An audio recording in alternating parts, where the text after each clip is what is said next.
HB 320 by Rep. Owen.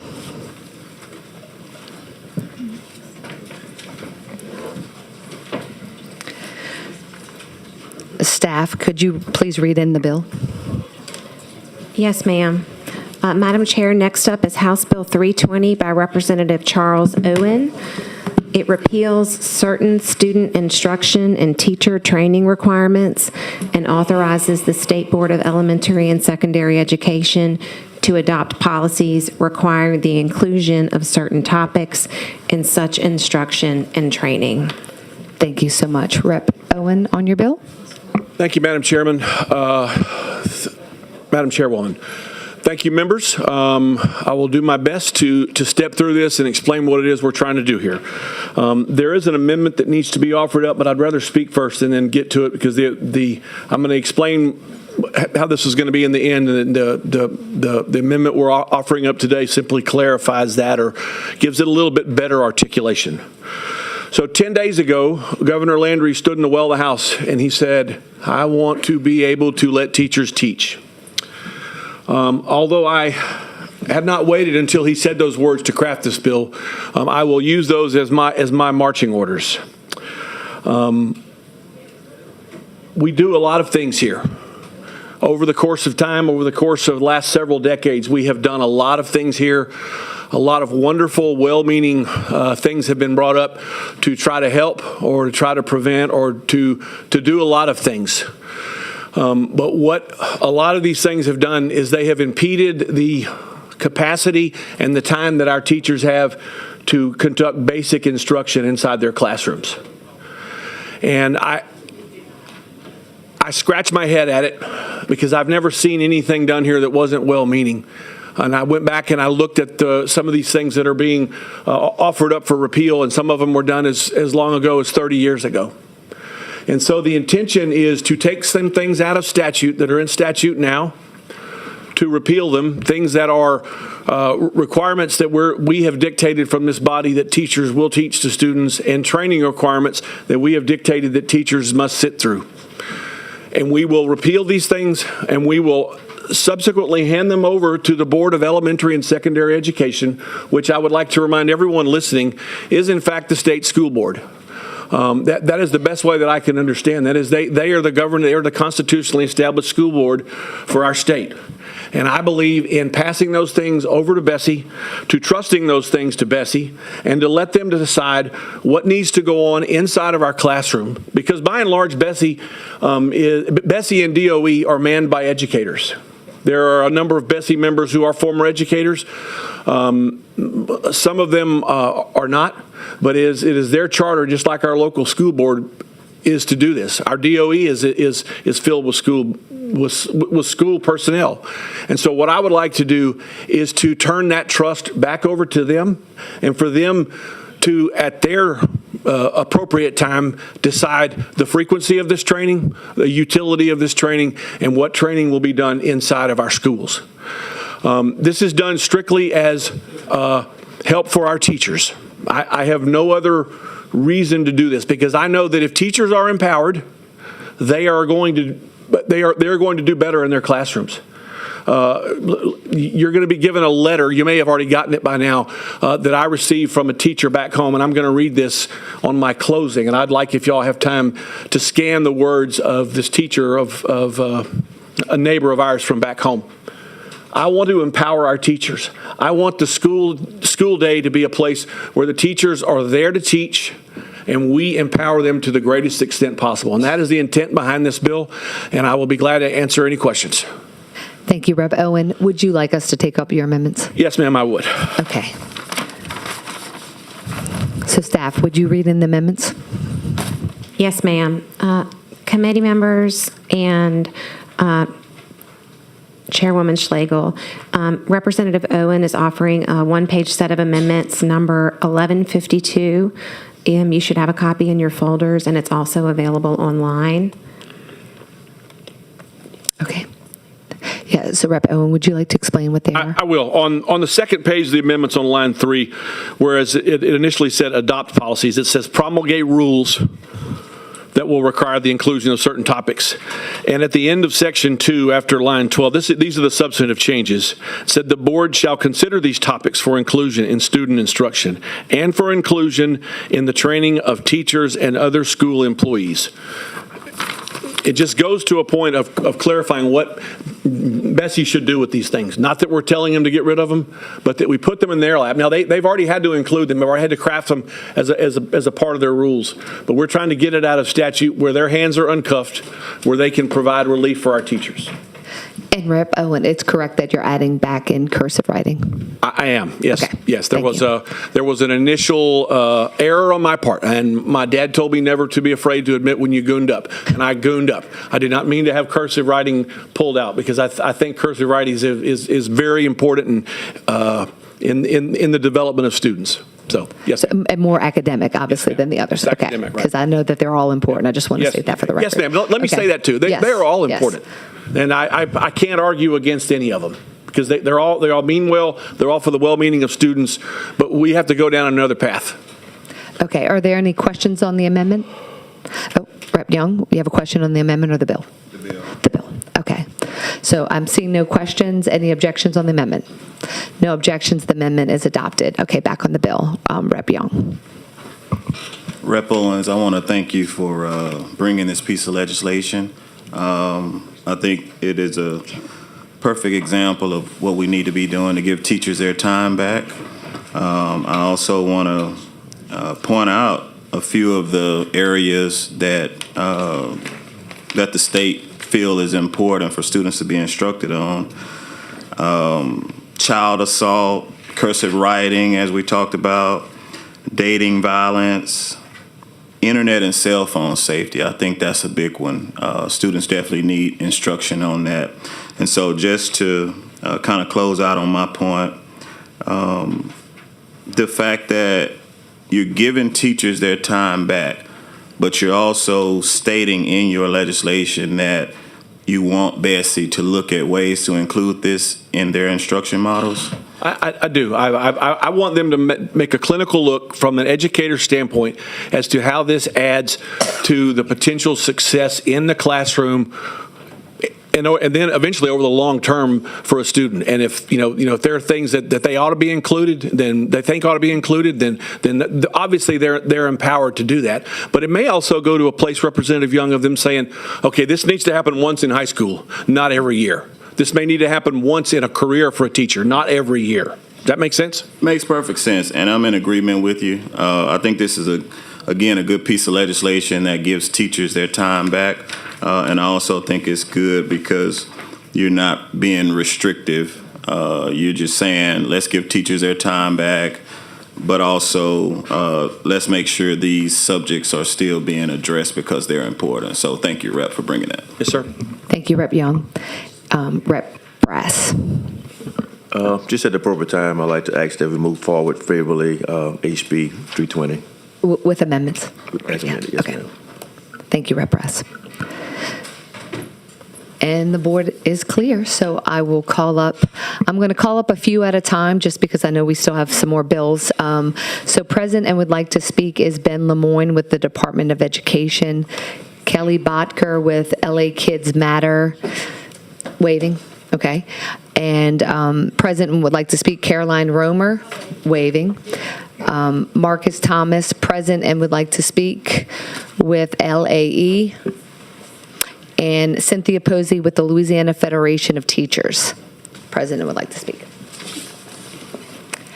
Mr. Good Lemoyne. morning again, everyone, Madam Chair and members. Ben Lemoyne with DOE and representing Bessie. Bessie is in support of this bill for many of the reasons that were brought up prior in conversations to this. And to put it kind of in elementary terms, and Representative Owen asked a good question. What needs to go in our classrooms? What needs to happen there?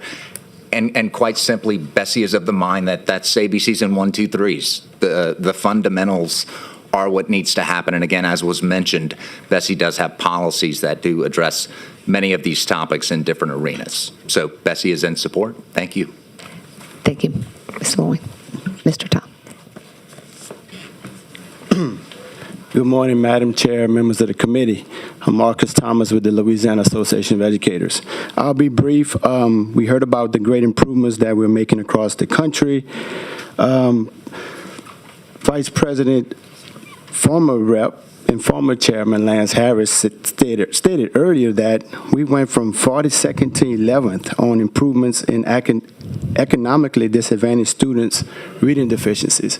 And I don't know why that hasn't been front page news. So, it's obvious to say we're heading in the right direction, and we are in desperate need of legislation and policies that aims to keep our teachers and support professionals here in Louisiana. This is a smart bill, and it addresses a major cause of our teacher shortage across the state, which is teacher burnout. So let's relieve some burden off of our teachers with HB 320. Let them teach, and not only that, let's reject future burdens that are proposed in the future. So thank you. Thank you so much, Mr. Thomas. Mrs. Posey? Thank you. Cynthia Posey again, Louisiana Federation of Teachers. First of all, let me thank Rep. Owens for bringing this. He and I spoke, and he made it very clear that his intent is to lighten the burden of teachers. There are a couple of points of clarification we'd like to make. 10 of the 15 proposed curriculum requirements that are going to be removed, those are only for health, PE teachers, and so they're not going to lighten the burden of the core subjects, the teachers for that. And then as far as the training, the Teacher Recruitment and Retention Task Force met and talked about all of these. I think that's where this comes from. And the things that they're removing, I talked to a superintendent, and they're about 10, 11 hours. And they're only the state mandated. This doesn't address the local. And I'm on the task force, and when I asked, what are we looking at the local level? And no one could answer how much training we do at the local level. So I think this is something that we do need to look at. Again, we appreciate Rep. Owens bringing this bill. I mean, he truly has the concerns and interest of the educators at heart. But we would ask, again, that, when you guys pass legislation, if you think about the science of reading, the numeracy, both of those are 50-plus hours of training. And not to say it's not effective or working or that we're against it, but again, that's a lot on teachers. So again, I think just looking overall about, what this bill takes away, what we do put on our teachers, and just please be cognizant of what they're doing every day in the classroom for our kids. Thank you. Thank you, Mrs. Posey. Okay, also present and would like to speak with the green card, Dr. Ken Orderling, Superintendent, St. Charles Parish Public Schools, and I'll bring up also Michael Falk with the Louisiana Association of School Superintendents.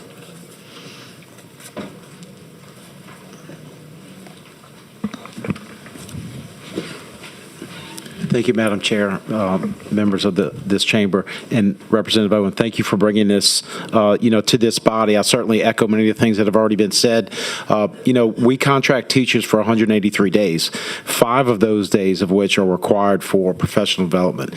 So any training that is thrust upon them and for us to require our teachers to takes away the training that is necessary to prepare them for their classrooms, to instruct our kids and make sure they're provided that education that that we need to make sure that they're prepared to implement in the classroom. So any opportunity that we have to remove things from the curriculum that they are set to teach is very much appreciated, because they went to school to teach their content based on those curriculum standards. So anything that's added in addition to that does become a burden. It takes away from their core responsibility of educating students, as well as the additional trainings that I believe somebody referenced was almost 9 to 10 hours. I would concur. And you put that in consideration of a day, that takes away 1 to 2 full days of preparing our teachers and their opportunity to prepare their classrooms before school year starts as well. So thank you for bringing this bill, sir. Thank you so much.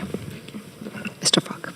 Michael Falk with the Superintendent Association, and I did a survey of school districts, and we asked the teachers, what if we could do 5 things to make your job easier, what would they be? Number one, stop all of the trainings and pullouts and everything that we have. And so I had superintendents submit to me 948 hours mandated training. That's 15 0.2 days that they have to give up in order to do this.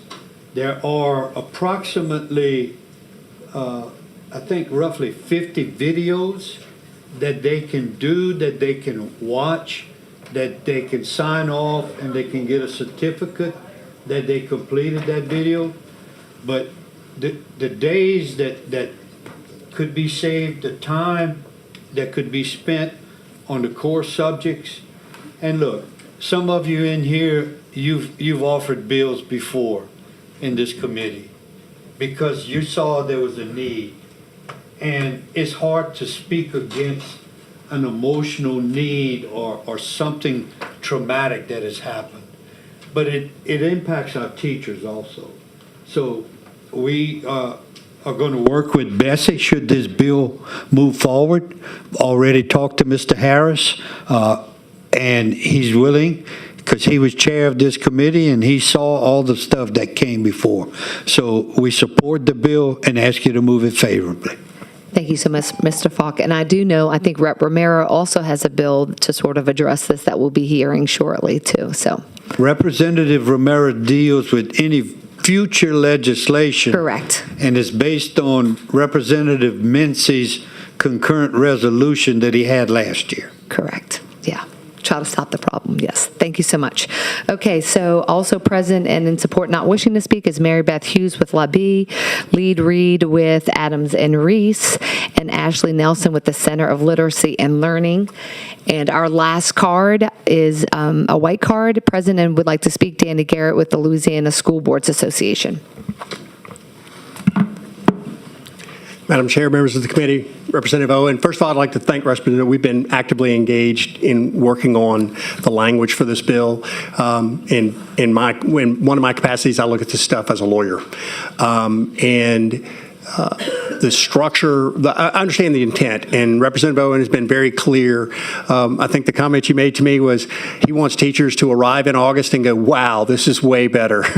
I think we're almost there. I think our worry about it from just a legal technical standpoint is that because there are a number of these items that are already in Bessie rule, they don't necessarily go away when the bill becomes effective.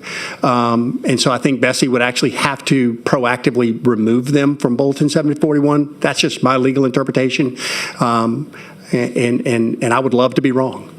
Lawyers don't always say that. But so we're going to continue to work with Representative Owen and get as much input as we can. And certainly it would go a long way if this committee says that's our intent, is that when teachers show up in August, if Bessie has not made a decision that they want to continue to have them do these things, that they go away, or will Bessie have to meet sort of between now and then? Because again, the bill would normally take effect on August 1st, and I'm not sure how much Bessie is going to be meeting between those two dates. But that's really the only reason that stops the card from being green, because we absolutely believe that the intent is absolutely needed. And you know, I'm one of those people that had to come to the table and put in a red card on some of these things that, you know, no one believes this is bad information for kids. It's just that when you start stacking all these things together, it's hours and hours and hours that takes away from sort of reading, writing, arithmetic, right? And getting back to basics. And I think that is something that the Louisiana School Board Association and the governor absolutely have in common, is we think if we can get public schools back to their core mission, we can make greater strides in the state. I'd be happy to answer any questions. Thank you, thank you, Mr. Garrett. No questions. No questions. But Rep. Owen, if you would like to go close on your bill.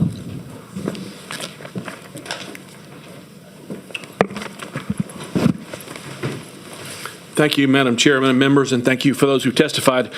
Would say to Ms. Posey, if you see things that I missed, she was talking about the things that are still in there, that are still in agitation. I'll say to Superintendent Falk, if y'all see those between any time now and the time that this gets hopefully through this whole process, through the House or the Senate, then I will stick them in there. Because Mr. Garrett used my words mostly correct. I said I want them to get there in August and go, this hurts less or it's much better. Because, you know, there's only so much we can do, but I want to do everything we can. Some of y'all know I am the son of an educator. My dad was a teacher and a superintendent. My wife is a teacher. Several of my sister-in-laws, my daughter's a teacher. and we have teachers in our lives because this is what goes on around us. And that's what we're trying to do, is to make things better for our students if we enable our teachers. I want to thank the groups that came to the board, came to the table to support me. Thank you, or to support this initiative, not me. And I will leave with this. Y'all have my word. I'm going to work as hard as I can to get this right, because our students matter, and our governor says he wants teachers to be able to teach. And I think as we all pull together, we can pull faster and better for our state. So I would ask your favorable passage on this bill as amended. Oh, Representative Brass already done that, but thank you. Yes. All right. So Rep. Brass has made a motion to report HB 320 with amendments. Are there any objections? Seeing no objections, HB 320 is reported with amendments. Thank you so much. Oh, I'm sorry, Rep. Taylor. He has a question. You forgot to read your letter. I just wanted to thank Rep. Owens for this bill, and I'm in agreement with the bill. Thank you. Thank you, Judge. And we'll make sure the letter is reported into the record. Madam Chair, can I go back, please? That's what I was trying to tell you. Okay, you get a personal privilege and go back. Personal privilege back. I meant to read this letter. A teacher in Leesville named Amanda Beeler wrote an impassioned letter. Amanda was a teacher for 17 years in Vernon Parish. She was Teacher of the Year. And she walked away from the profession 3 years ago because of the constraints that were put on her time and the burdens of doing things that were not tied to teaching kids. She was a kindergarten teacher. They would load her up with 25 and 30 kindergartners, and she would do great work. But she walked. The best analogy I can give you is, imagine what the Detroit Lions fans felt like when Barry Sanders retired at the prime of his career. When you lose a teacher like Amanda, it's like Barry Sanders retiring. And he said, he's got a lot of years left, and Amanda did. And so when I told her this was going on, she said, yes, I will send you a letter. It is in all of your hands, and I ask that you take a look at it, and I thank you for your support, and thank you, Amanda.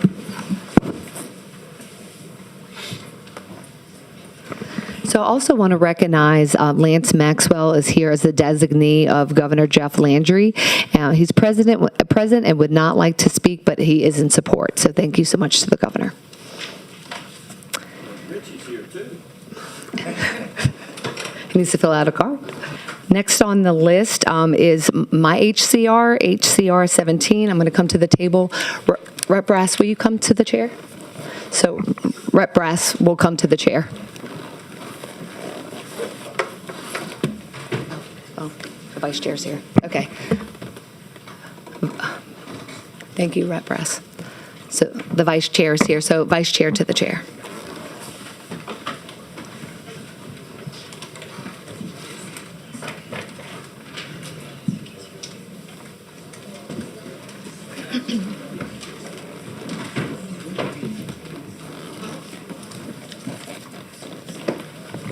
Okay, could we have staff read in the bill, please?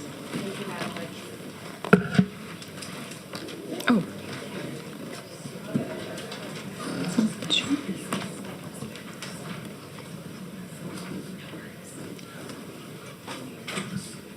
Is your mic on? My mic's on. Oh, okay. But your I think mic, I'm sorry. Mrs. Lavelle is like, there you go. Thank you, Madam Vice Chair. House Concurrent Resolution Number 17 by Chair Schlegel requests the State Department of Education, Department of Children and Family Services, and Louisiana Department of Health to collaborate to increase mental health counseling in public schools. So HCR 17 actually came out of a subcommittee we did in the fall.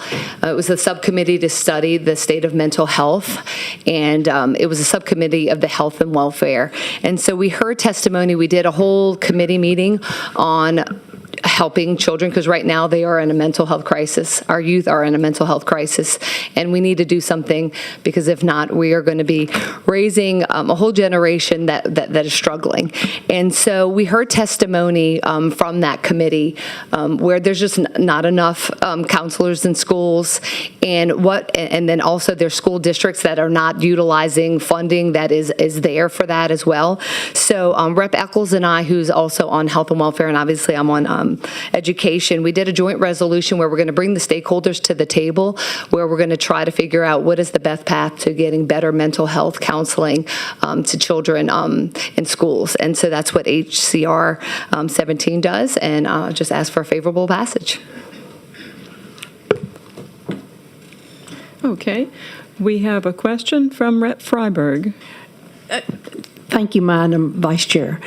This is not so much a question as it is thank you for bringing this bill. I think it is so needed in our schools right now. Not only we need it for adults as well as the children, but this is so needed, and I would love to be part of this in any way I can. And I know you want to move on it, but this is You can move great. on it. You can well, move on I'd to like Rep. Freiberg. to move favorably when appropriate. Thank I you. appreciate that. Thank Great you so bill. much. Thank you. Thank you, Rep. Freiberg. Rep. Taylor. Yeah. Yes, I'd like to thank you also for bringing this bill. It's sorely needed, and I will support it, and I'd like to co-author it with you. I appreciate that, Rep. Taylor. Thank you.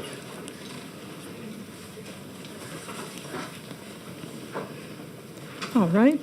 Thank you, Rep. Taylor. And Rep. Owen. Thank you, Madam Vice Chair. Representative Slagle, thank you very much, as my colleagues have said. And I like the idea that you're asking collaboration across the strength of government to do this, because it's not just one body that has a stick here. The lives of our citizens intersect a lot of different places. So great wisdom here. I'm looking forward to good things. Thank you. Thank you so much. Thank you, Rep. Owen. Okay. I see no further lights up here. I'd like to call some witnesses who are present and would like to speak to the table. All right. Dr. James Collier, Millie Harris,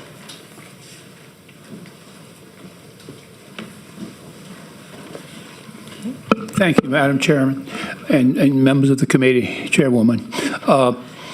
The Patrick Taylor Foundation for the past 5 years has provided monies to the United Methodist Children's Association to help to deal with mental health. And we have watched those kids over a period of time, and the need is tremendous and has been neglected. And our concern is that those kids are in the position to do harm to themselves and others. And we need to address it before we have a major problem. And I hope that we can have something stronger than the language we have now, because the number of mental health problems are increasing and they're not decreasing, and we need to do whatever we can within the schools. Many of the school officials have identified those kids but don't know what to do. So I hope that this will be the instrument that would move forward with the action that needs to be taken to help those kids. Thank you. Yes, ma'am. Thank you. Again, I'm Millie Harris. I'm with JCFA, but I also serve on my local public school board in St. Bernard Parish, and I'm coming to you from both of those perspectives. Many of you all are aware that COVID funding was sent down through the federal government over the last 3 years to provide for supports in schools. A lot of those funds went to provide for additional social workers in schools. Those monies will leave us in September of this year. It is extremely important that we don't only have coordinated efforts, but there is an intentional funding mechanism to ensure that there are funds available for school districts to hire and retain social workers in all of our schools. School districts, whether it be a charter school district or a traditional school district, should not have to decide, do I hire an extra teacher for a classroom or do I hire a social worker to serve my students? Funding must be intentional to ensure that we're able to meet the mental health needs of our students. We have more students who have absences due to barriers and mental health reasons than we do for many other reasons. Keeping kids in school is very important, and having those mental health resources is one of the ways that we can ensure that students are there to receive the education that we are providing to them. Thank you. Next witnesses, we have Zoe Mouton, Jennifer Underwood, and Dr. Felicia Coleman.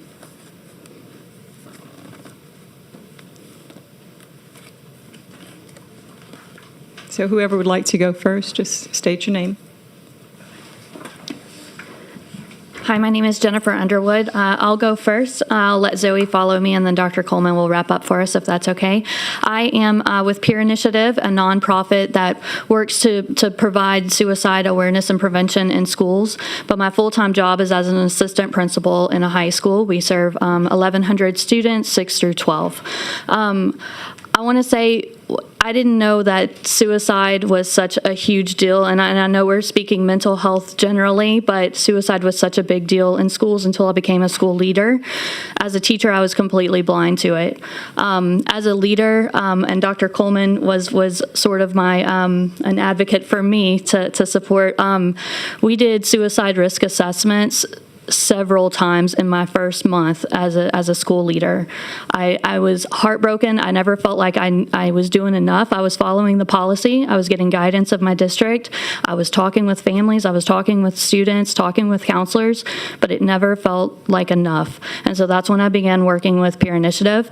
They work to put peers in schools to support surveillance. Like, how do we know which students are having suicidal ideation and who need the most support? So I bring this to you as an example of a collaboration. This is what I hope that the government will also support us with. So the LDOE, LDOH, and of course DCFS in this collaboration. So again, thank you, Representative Schlegel, for this work. We appreciate all that you are doing to save our kids.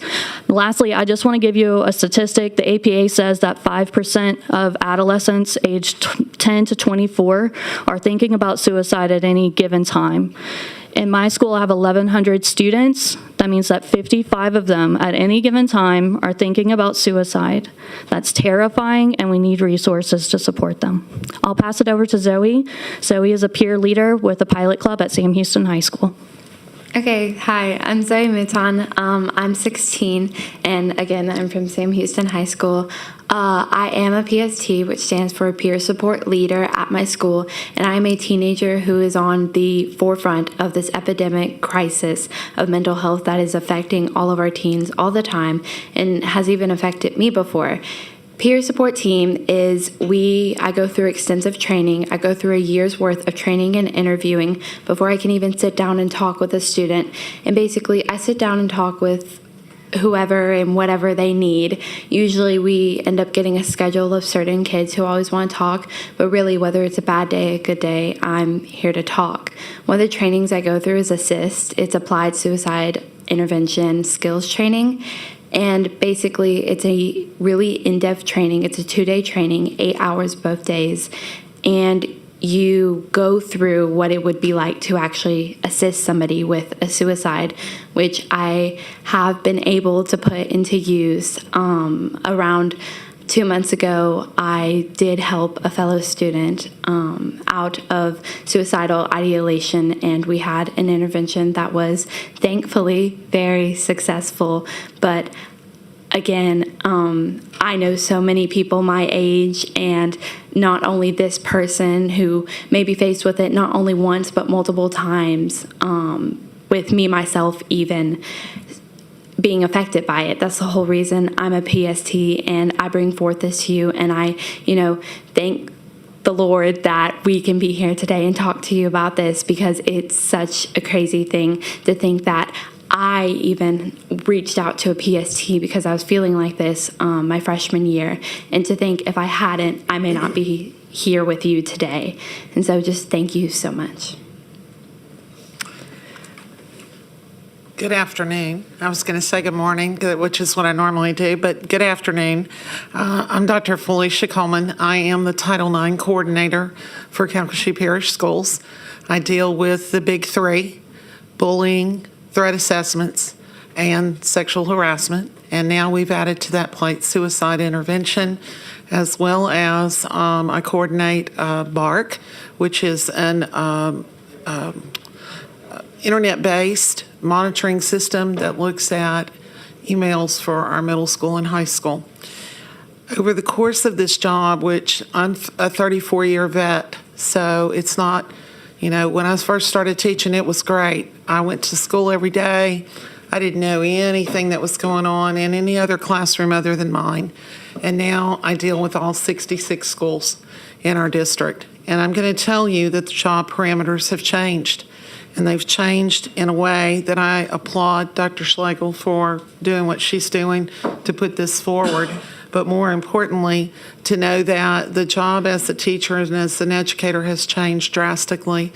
I started Monday morning in a safety meeting at the district level talking about weapons detectors, additional fencing, all of those things that as a school we look at to protect our kids. But 2 hours later, I'm with a student who has decided that she is going to attempt suicide on campus. That didn't end till 9:30 that night. And I'm going to tell you, the difference in a job today is so different than it was years ago. With that, you heard Zoe talk about assist training. I was assist trained almost 20 years ago, and I still put it in use every day, but now it's a daily usage. It's not once a month or once a year. So what you're proposing here is to increase mental health counseling in public schools, all public schools. We're all in it together. We're all here for the children. We need to support suicide prevention, awareness, intervention, all of that. But I think one of the previous speakers said it best. We have to fund it to make sure it works so that it's just not talk. It's reality for our children every single day. I come to you and I want to tell you something that will make it easier for you to understand where I'm at and where the kids in our culture are today. You all probably woke up and drank a cup of coffee. Yes? Pretty much all of you woke up and drank a cup of coffee. Why? You needed it for the energy. You needed it to get your mind straight. That's your normal routine. But when a student wakes up, their cup is filled with chaos, conflict, unnecessary things that they really don't need to know about, and unacceptable responses to stress. Peer pressure is every day, all day. What if that cup were different? And the cup could be connections with community members who could support our children right there at school, as well as with the compassion and understanding of outside counseling coming in, with outside social workers coming in that would be funded by the state. It's not an add-on, it's a necessity. And so I beg you today to think about that, to not only bring understanding to our communities, but unity through the peer-to-peer, through the peer-to-adult interventions that constantly are here, as well as to build positive responses to the world around us. I thank you for your time. Thank you, ma'am. The board is clear, but before you all leave the table, I would just like to address Ms. Mouton and tell you thank you so much for deciding to volunteer to do what you do, and I'm glad you're here today. Amen. Thank you for giving me a voice to voice everything that affects my peers. You know, I'm one of a million people out there. I'm just the voice you're hearing today. It's a good voice. Thank you. So we have no other lights at the moment, so I'd like to read in some more of the green cards. You're welcome to return to your seat. We have,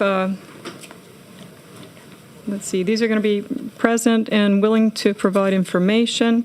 We have Ariri Sims, Communities in Schools, Caroline Romer, LCSA, Kelly Bodker, Louisiana Kids Matter.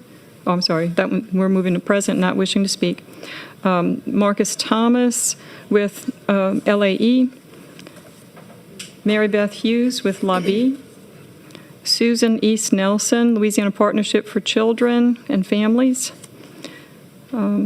Carrie Koch with Communities in Schools, Tom Costanza with the Conference of Catholic Bishops, Johnny Koch, Communities in Schools, and Michael Falk with the Association of School Superintendents. We also have one white card for information purposes, Ken Bradford from LDOE. Chairman Slagle? Well, thank you, on your committee bill. members, and I could just tell you that if children are struggling mentally, they're not going to learn. So I want to also send out a thank you to Rep. Eccles. He is working with LDH on this portion, and I want to thank the Department of Education for being willing to also come to the table with LDH and DCFS. So thank you. Thank you. Excuse me. We have no further lights. We've heard from the support. We have no cards in opposition. We have a motion on the table. Rep. Freiberg has a motion to report favorably. Do I hear any opposition? Motion passes.